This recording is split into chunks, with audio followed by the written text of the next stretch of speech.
De quoi je me mêle sur rmc.fr et 01net TV. François Sorel. Bonjour à tous, nous sommes le vendredi 20 février 2015 et c'est parti pour De quoi je me mêle, vous le savez. Chaque fin de semaine, une heure entière dédiée aux nouvelles technologies. Je suis ravi de vous retrouver bien sûr. Au menu, tout à l'heure, Aymeric Siméon de la rédaction de 01net et du labo 01net viendra nous donner quelques conseils pour choisir son PC. Qu'il soit PC pour jouer, qu'il soit PC ultra fin, PC pour travailler ou pour se divertir, comment choisir dans cette jungle de modèles. On verra ça avec lui tout à l'heure. On parlera de casque audio aussi avec Pépé Garcia qui sera avec nous, ce sera le grand retour de Pépé. Et puis avec lui aussi on jettera un œil sur les différentes technologies de projection home vidéo avec notamment la projection laser qui est en train de monter. Et puis bien sûr, sélection de Blu-ray de Pizza Movie tout à l'heure avec Pépé. Voilà, soyez les bienvenus. C'est parti pour De quoi je me mêle avec bien sûr mon Twitter F Sorel et la page Facebook de quoi je me mêle qui vous attend. Et vous cliquez sur j'aime. Bienvenue. De quoi je me mêle sur rmc.fr et 01net TV. Et on commence par le club de la presse IT. Ils sont venus, ils sont tous là. Florence Centraux, Jean-Marie Portal. Bonjour à tous les deux. Bonjour François. Bonjour François. Comment ça va ? Super bien. Bon. Au taquet. Au taquet, Ouais. d'accord, avec une semaine encore bien riche en actualité. Oui. Regardez ce que j'ai entre les mains. Florence, vous aussi, vous l'avez. C'est quand même, c'est du lourd, hein. 01net Mag, 35 logiciels gratuits. Ce qui est bien, c'est que, en fait, étant donné que Jean-Marie vient toutes les semaines, on a 01net Mag gratuit. Non, vous êtes gentil, vous les rendez à la fin. Ah, zut. Et moi, je le paye par contre. C'est vous vrai non? Oh là là. Enfin, cela dit, moi, avant, je payais Metro News. Et c'est jusqu'au jour où je me Oui, suis non, rendu mais ça, compte faut que c'était continuer gratuit. par contre, ça nous aiderait. Bon, alors, dans un instant, on va s'intéresser à 01net Mag. C'est le numéro combien, tiens? C'est pas écrit dessus. Ah oui, 815. C'est comme Si, le si. Port Salut. 815. Problème de lunettes, François? Peut-être. Et vous avez bien raison. Et on va commencer l'actu par Florence Centraux, actu qu'on a pu lire cette semaine sur Metro News. Et on va commencer par Fanny. Alors Fanny, Oui. c'est plutôt sympa, hein, en Provence, etc. Mais sur un ordinateur, c'est pas terrible. Voilà, et a priori, c'est sur le vôtre, sur le mien, c'est un peu partout. C'est un peu partout. Oui, D'accord. il y a des chances. Alors, c'est un virus qui a été repéré, c'est Kaspersky, la société russe de sécurité informatique, qui fait notamment des antivirus. Faut pas des virus aussi? On peut se poser la question parfois. Ouais, C'est un peu Non, louche. c'est toujours eux qui découvrent les virus. Enfin, cela dit, c'est leur job, Ah, non. Oui, c'est vrai. accessoirement. Donc voilà, c'est pour ça Mais qu'ils non, les mais découvrent. pas du tout. Et donc, qui a repéré un peu par hasard, ils sont tombés sur un virus qui traîne depuis un bon moment déjà un peu partout dans le monde, Ouais. qu'ils ont appelé Fanny, et qui en fait, ça serait un truc très bizarre, très flou. Ça serait fait par un groupe qui s'appelle Equation Group, qui est déjà connu parce qu'ils ont déjà fait des vers informatiques extrêmement répandus, Stuxnet, Flame, etc., qui sont des Ah oui, vers Stuxnet, on derrière s'en souvient, lesquels ce serait truc-là. la NSA, donc l'agence d'espionnage américaine, tout simplement. Ouais. Et donc là, Fanny, en fait, c'est un virus qui se répand. Vous avez une clé USB, vous le branchez sur un ordinateur, vous le branchez sur un autre, hop, c'est parti. Vous pouvez aussi ouvrir un mail un peu frauduleux, tout ce que vous voulez. Et ça se met sur votre disque dur. À un moment ou à un autre, ça peut s'activer. Ça reformate votre firmware, vous ne voyez rien du tout. D'accord. Et à partir de là, vous avez une espèce de cheval de Troie qui s'est installé. Et si la NSA le veut, ou toute autre organisation, parce que évidemment la NSA nie, ils peuvent tout savoir sur votre ordinateur, prendre le contrôle et tout espionner. Et donc le système est tellement bien fait et que en fait a priori ça pourrait être déjà sur à peu près tous les ordinateurs de la planète parce que c'est impossible de le détecter une fois que le firmware a été reformaté. Même des boîtes comme Kaspersky n'arrivent pas à le détecter. En fait, ils sont tombés sur ce disque, sur ce verre informatique par hasard. C'est juste que les pirates ont oublié de renouveler un nom de domaine et donc ça a fait bugger le système, mais sinon ils seraient jamais tombés dessus, quoi. Bon, enfin, cela dit, La vie est belle. ouais. Puis comme ça arrive Bon, alors régulièrement, après, on voilà. se dit que maintenant. Et si bon, on a de un toute Mac, façon- c'est... Ah. Ça ne change rien. C'est partout. C'est tout. Alors ça Même sur les Macs. ça concerne tous Non. les disques durs. Hein. Ça concerne du Seagate, du WD, du Mac Store, tout ce que vous voulez. Hein. C'est le firmware du disque dur que ça... C'est le firmware du disque dur que ça pirate, Eh bien, Oui. dites-moi. que ça reformate. Y compris les disques SSD. Je ne sais pas. Mais oui, bah, Je sans doute, pense. non Je vois, à partir du moment où c'est le firmware. Ouais. Je vois pas Ouais. pourquoi ça empêcherait. Ouais. Non, je veux dire que si c'est un virus assez ancien, c'était peut-être adapté au disque dur traditionnel. Est-ce que c'est adapté En fait, au SSD a priori, qui sont pas gérés de la même c'est-à-dire qu'ils façon. redéveloppent cette espèce de virus et ce système existe et a été créé à partir de 2001, juste après les attentats du World Trade Center. Et depuis, ils redéveloppent à peu près la même chose en faisant des variantes en fait. Mais c'est sympa. C'est l'espionnage Non, mais comme je mondial, disais tout tout va à l'heure, bien. c'est vrai qu'aujourd'hui, il y a tellement, enfin, on se rend compte qu'il y a tellement de failles dans tous nos systèmes informatiques. Quand on voit qu'on arrive on en parlait la semaine dernière, à ouvrir des voitures, enfin, etc. Oui. On se dit que finalement, il va falloir que ça fasse partie de notre quotidien, toutes ces attaques. Parce qu'on sait que Voilà, il faut un savoir système parfait n'existe pas et n'existera jamais Enfin là, on en est termes pas dans l'attaque, on d'informatique. est dans l'espionnage. De toute façon, Oui, bien sûr. On sait très bien. Ouais, ouais, ouais. On ne se fait pas d'illusions. On sait très bien qu'on est espionné. Oui, oui. Évidemment. Et ces c'est vers informatiques-là, ils ciblent principalement des gouvernements, des grosses organisations type nucléaire, etc., dans des pays, en Iran.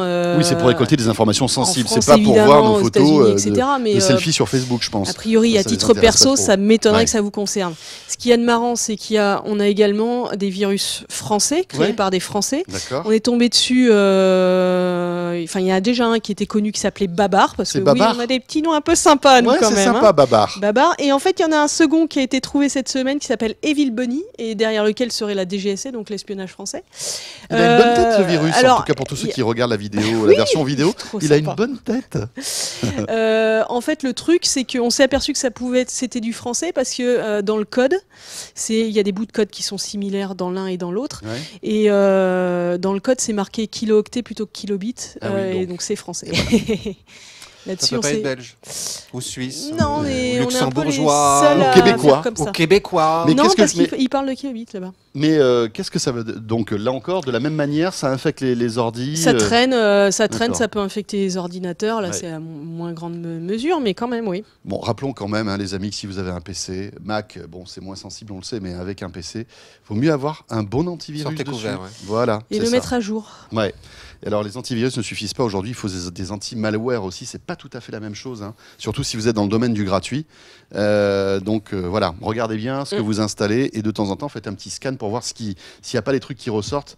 Et puis surtout, arrêtez de cliquer sur des mises à jour de flash intempestibles. Et vous savez, Oui. c'est ces pop-up qu'on voit Allez arriver. directement sur Et le qui- site. Voilà, qui vous disent mettez à jour d'Adobe. votre version flash qui n'est plus à jour, etc. 99 fois sur 100, ce sont des malwares. Voilà. Parce qu'en général, les Adobe et tous ces services en fait, de mise à jour de logiciels le font d'une autre manière, pas très flashy, etc. Donc faites attention à tout ça. On va parler d'Apple Oui. et de cette rumeur qui est apparue début de semaine. Oui. Et qui se Euh, confirme en fin de semaine aussi. Et qui se confirme alors en fin de semaine. Enfin, qui se confirme. Voilà. Rien d'officiel, hein. Voilà, mais disons qu'il y a pas mal d'informations qu'on regroupe en ce moment concernant un projet de véhicule Apple. Oui, ça s'appellerait le projet Titan, tout simplement. Donc on parlerait de véhicules électriques. Alors autonome ou pas, c'est pas clair. A priori, pour l'instant, c'est électrique.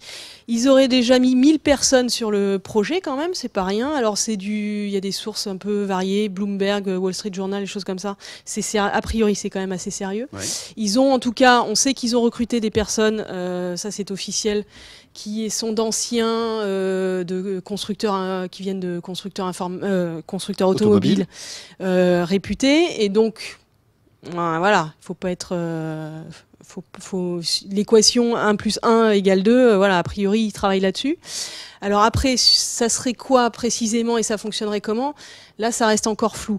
Ce qu'on sait, c'est qu'il y a des véhicules bardés d'électronique et qui soit appartiennent à Apple, soit sont des véhicules loués par Apple et dans lesquels ils mettent tous leurs composants qui circulent un peu dans la Silicon Valley. Ça veut dire que voilà, ils réfléchissent à certaines choses. On sait qu'il y a déjà CarPlay, leur système embarqué, mais ça va au-delà là. C'est autre chose. Ça serait gros. A priori, ce qu'ils voudraient faire, c'est lancer quelque chose d'ici 5 ans, en 2020. Alors, parce que pour l'instant, on a du Tesla, on en a d'autres qui avancent là-dessus aussi, mais ils voudraient, voilà, ils se disent que d'ici 5 ans, en mettant les fonds qu'il faut et les moyens qu'il faut, ils peuvent arriver, ils seront pas trop en retard. Ce qu'il faut, c'est arriver à avoir une autonomie suffisamment longue. Alors, on parle de 200 miles. Ce qui est pas mal, 200 ce qui est déjà pas mal, ce qui est l'objectif aussi de Tesla dans ces années-là. Est-ce qu'on va y arriver? On ne sait pas, mais... Vous y croyez ou pas, cette histoire de voiture Apple? Pourquoi pas? Pourquoi pas? Enfin, c'est pas vraiment leur savoir-faire, les voitures. Donc, mais c'est pas du tout leur savoir-faire. Mais les montres non plus. C'est une autre industrie. C'est vrai. Mais je pense qu'ils prennent moins de risques malgré tout avec une montre Bien qu'avec sûr. une voiture. Et enfin, ils vont pas en vendre des palettes non plus. Parce que s'ils continuent, ils vont continuer dans la gamme de prix Apple. Ça va être du haut de gamme.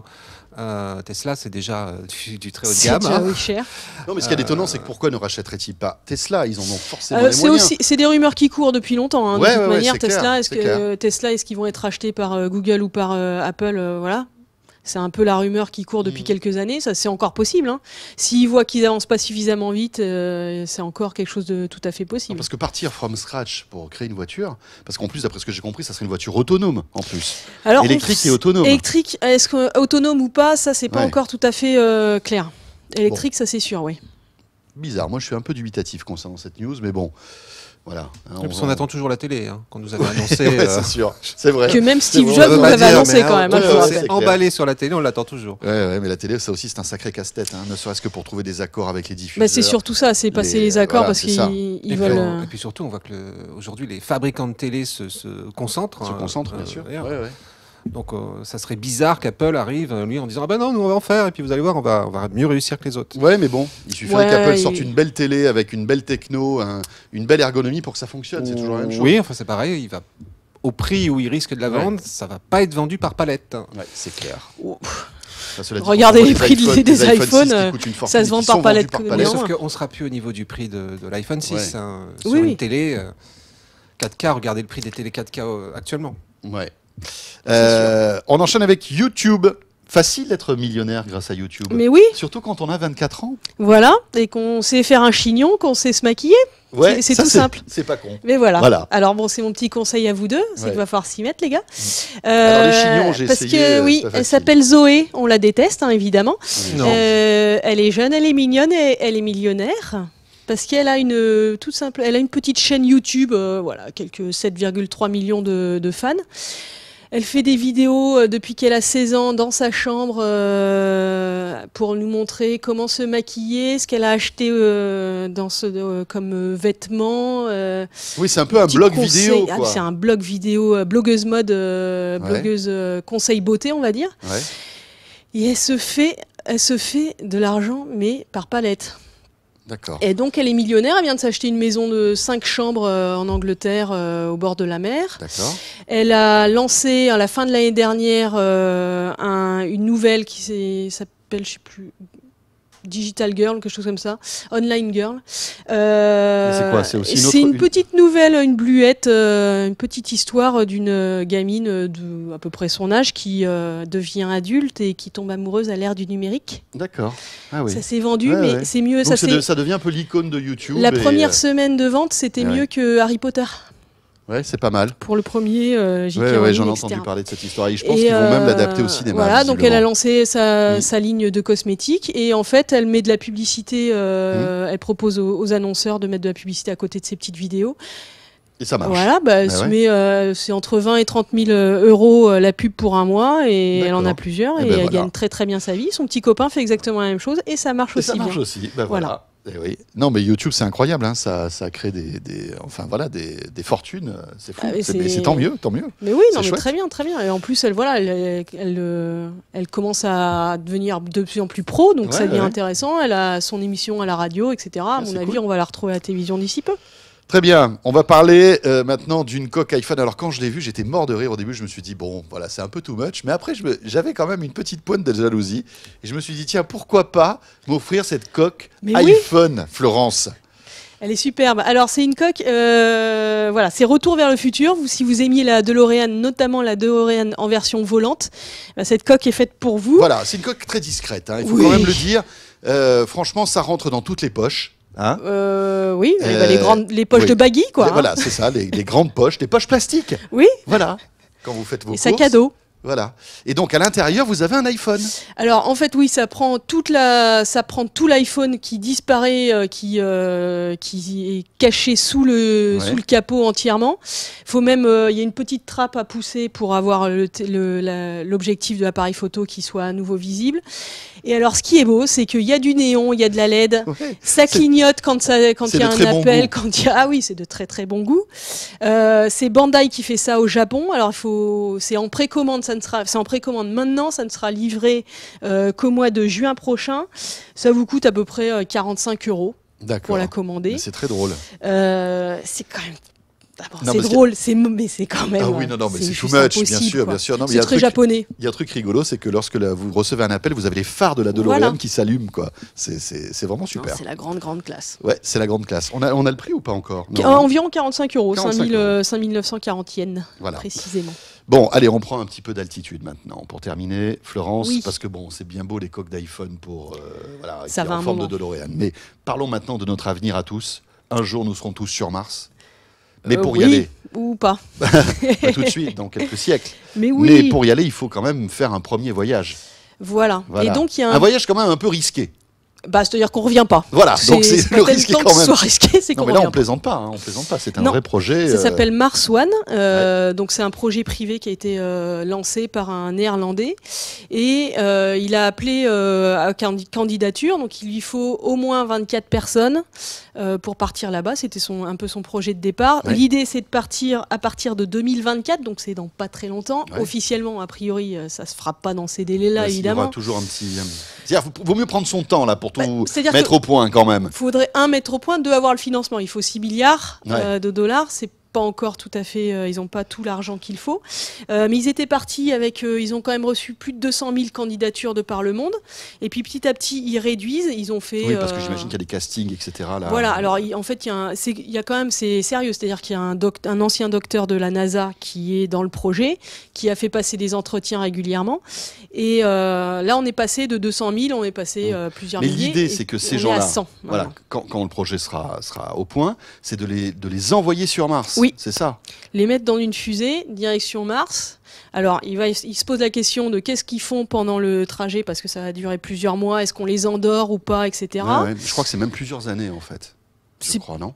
Enfin, je crois que c'était plusieurs mois, mais peut-être. Parce qu'en fait, il faut trouver le bon moment, parce qu'il y a des moments en fait où la Terre est un petit peu plus proche de Mars, même beaucoup plus proche de Mars. Et donc ça permet de réduire la durée du voyage, quoi. C'est vraiment un truc. Et donc ils iraient là-bas. Ouais. Là-bas, ils auraient déjà. Alors, il y aurait déjà eu un vol avant pour évidemment déposer des espèces de petites maisons parce qu'il fait moins 60, qu'il n'y a pas d'atmosphère, enfin, etc. Oui, etc. On peut pas aller promener le chien, quoi. Non, a priori non. Il faut aussi se nourrir, ce qui n'est pas simple non plus. Il faut arriver à conserver une atmosphère qui soit adaptée à l'être humain, etc. A priori, ils vont vivre 68 jours et puis ils meurent. Ouais, voilà. C'est cool. Parce mais ce qui est bien, c'est qu'il y a un Français encore en lice. Voilà. Ça, c'est cool. Et ce Français, voilà, donc. C'est un médecin qui est déjà spécialisé dans l'aérospatial. Ouais. Et oui, parce qu'il faut des médecins, bien évidemment, au cas où il y aurait des malades sur place. Merci beaucoup, Florence. Merci, François. Florence Centraux, donc, qui part dans, vous l'avez compris, 10 ans sur Mars. Oui, à peu près, ouais. On fera du Skype. En fait, c'est pas être candidat pour un voyage, c'est candidat pour aller mourir sur Mars. Hein. Ouais, mais d'un côté, c'est être candidat aussi pour faire avancer l'humanité, en quelque sorte. Enfin, je veux dire, oui, c'est sûr. Mais 68 jours. Pour l'instant, c'est les hypothèses du MIT quand ils ont vu un peu le projet. Après, évidemment, ils veulent l'améliorer, tout ça. Oui, parce que le plus compliqué, à mon avis, ça va être l'oxygène quand même là-bas. L'oxygène, se nourrir. Ouais, voilà, c'est ça. Et puis en cas de maladie. Et puis voilà, en cas de maladie. Jean-Marie Portal. François Sorel. Nous allons maintenant retrouver le 01net Mag. Voilà, il est là, regardez, avec des logiciels gratuits à télécharger absolument. Si vous ne les téléchargez pas, vous êtes un loser, les amis. Enfin, n'exagérons rien. Non, mais j'essaie de mieux le vendre. De mieux le vendre qu'il ne se vend déjà. Non, mais le vendre, si vous voulez, d'en rajouter un petit peu, vous voyez, comme ça. Non, survendre en fait. Survendre, oui, c'est ça. Et on va s'intéresser aux applis pour apprendre en s'amusant. Alors, c'est pas forcément pour nous, niveau casting, hein. Oh, quoique. Oui, il y en a certaines qui m'ont bien amusé. Mais c'est vrai que pour les enfants aujourd'hui, les tablettes, etc., il y a des jeux, bien sûr, mais il y a des applis qui sont à la fois éducatives et ludiques. Ben oui, parce qu'à force de nous voir avec nos smartphones et tablettes à longueur de journée, les enfants aussi, ils ont envie d'y toucher. Et dès le plus jeune âge, Et ça remporte bien plus de succès que la télé, généralement. Le problème, c'est quelles applications leur laisser entre les mains. Oui. Effectivement, on peut leur laisser juste des jeux. Mais ça va pas voilà. En faisant attention qu'ils achètent pas. En faisant attention qu'ils achètent pas, etc. Toutes les options. Hein, qu'ils n'achètent pas toutes les options. 150 € d'appli. Super. C'est trop fastoche. Mais on trouve quand même maintenant des applis donc dites ludo-éducatives. Et donc, il s'agit d'allier finalement le côté éducatif, leur apprendre quelque chose, tout en les amusant. Et nous, on a fait notre sélection d'applis ludo-éducatives par tranche d'âge, donc de 3 à 6 ans, de 6 à 8 ans et de 8 à 12 ans. D'accord. Gratuit ou pas en général ces applis? Alors, gratuit, certaines oui, d'autres non. Pour nous, c'était pas un critère en fait le gratuit parce que l'efficacité, la qualité des applis. Il n'y a pas que ça, c'est qu'on s'aperçoit souvent que les applications gratuites, elles sont faussement gratuites. D'une part parce qu'il y a des pubs dedans et les publicités sont pas forcément adaptées aux enfants. Oui, il faut faire attention à ça. On peut avoir des surprises. Et puis les applications gratuites, on en parlait à l'instant, avec achat intégré. Si vous n'êtes pas prêt vous à mettre la main au porte-monnaie, ça va être très frustrant pour l'enfant. Et puis d'un autre côté, sinon ça peut être un peu pochette surprise si vous devez rajouter des sous pour qu'ils puissent l'utiliser. Donc, il y en a des gratuites, il y en a des payantes. Je vous fais un petit... Allez, on y va. Un petit panel. On commence par les 3-6 ans. Ouais, pour les 3-6 ans. Alors, une appli, moi, qui m'a particulièrement plu. On est quand même dans le ludo-éducatif. Il faut savoir qu'à cet âge-là, alors 3-6 ans, la palette est large. Hein. À 3 ans, on ne sait pas encore écrire, on est plutôt dans le coloriage. À 6 ans, on commence. Alors celle-là, c'est plutôt pour les plus jeunes, c'est du coloriage.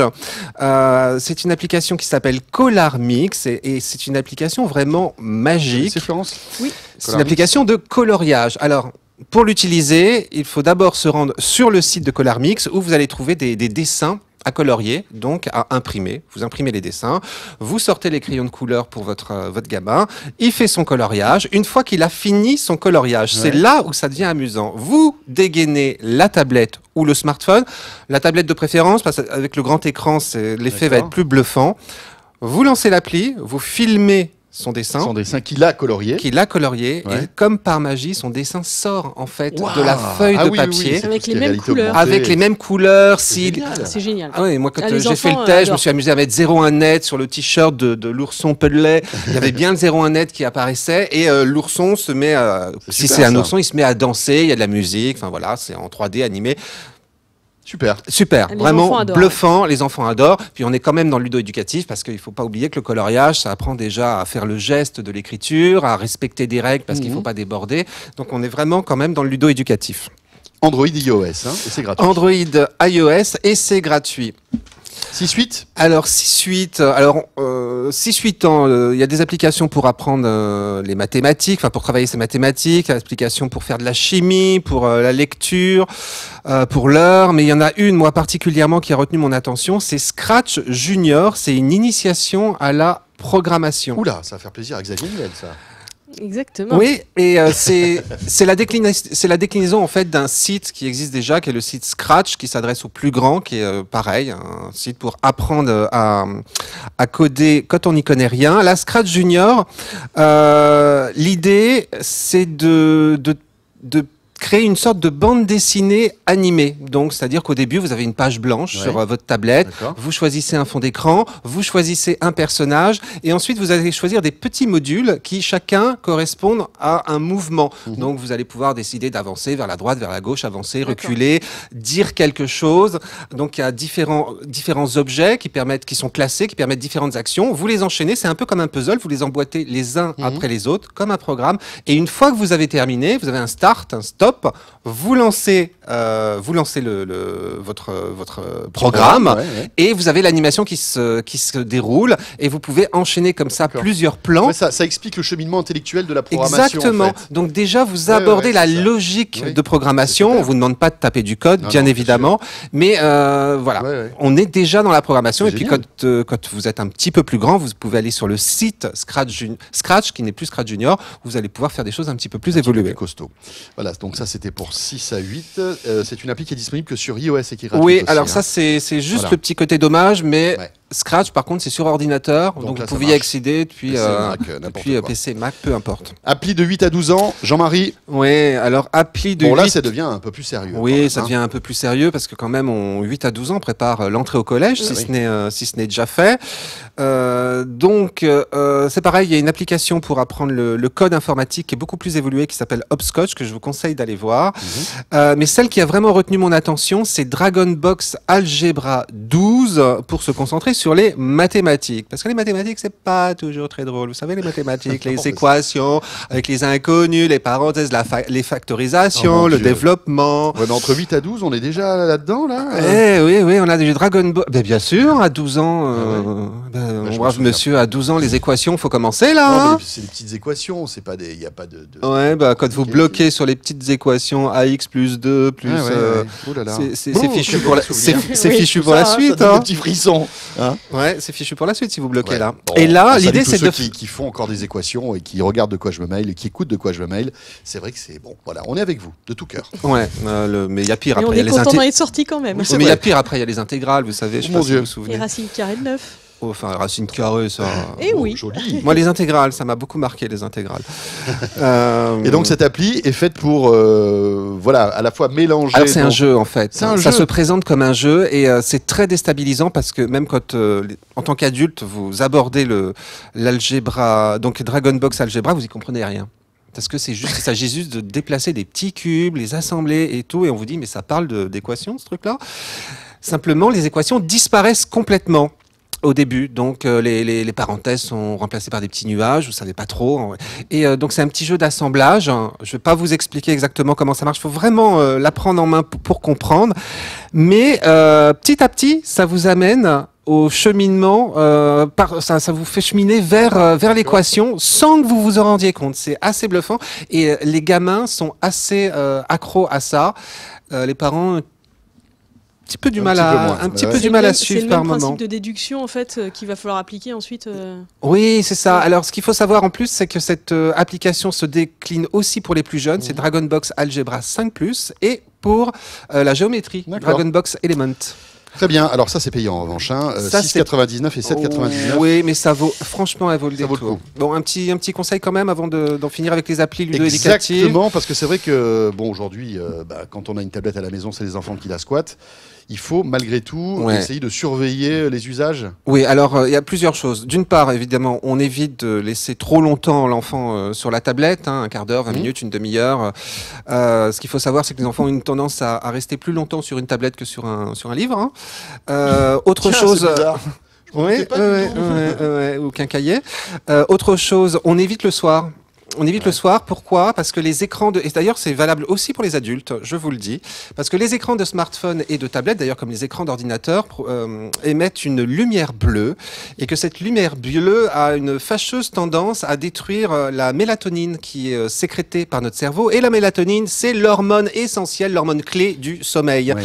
Donc quand il y a moins de mélatonine dans le cerveau, on s'endort moins facilement, il faut le savoir, donc avant de s'endormir, Et cette fameuse lumière bleue qui est assez décriée aussi pour d'autres raisons qui enfin, il y a des études, qui à mon avis qu'il faut encore pousser, qui mettraient en avant le fait que ça peut détruire certaines fonctions de l'œil, en fait, la lumière bleue. C'est pour ça qu'il y a certains écrans aujourd'hui qui sortent sans lumière bleue, avec des filtres, des choses comme ça. On peut rajouter un filtre parce par-dessus. que voilà, les visiblement, lumières. ça poserait des problèmes de vision, surtout à long terme. Ça dégrade un peu la qualité si on pose des filtres. Et voilà, c'est ça. Oui, C'est un après, peu il y a des ça. lunettes aussi, je crois, qui Oui. filtrent Oui. la lumière bleue. Exactement. Donc, Ouais, mais c'est clair. Et puis un dernier petit conseil, Oui. la tablette, c'est bien, mais c'est bien quand on est à plusieurs dessus aussi. Il ne faut pas hésiter, si vous avez plusieurs enfants, à les mettre à deux dessus ou Oui, en pour tant qu'ils échangent, etc., ou, qu'ils en partagent. tant que parent, Ouais, rester ouais. à disposition. Ce qui est Pas bien, tout c'est de seul, pouvoir échanger en Mmh. fait autour de la tablette. Il ne s'agit pas de surveiller, il s'agit d'échanger, donc de susciter les réactions, les interrogations, l'échange. C'est ça qui va vraiment faire avancer le schmilblick. Merci à tous les deux. Merci à Florence Centraux. Merci François. Merci, On retrouve François. à Métro News et puis merci à Jean-Marie Portal de 01net Merci. Magazine. Alors, de quoi je mail la suite dans un instant. Si vous êtes en audio, eh bien vous n'avez rien à faire, ça va suivre tout seul. En revanche, en vidéo, eh bien vous pouvez retrouver dans un instant eh bien Émeric Siméon qui sera avec nous et puis aussi Pépé Garcia avec qui on s'intéressera à toute l'actualité home cinéma et avec Émeric ce sera le PC.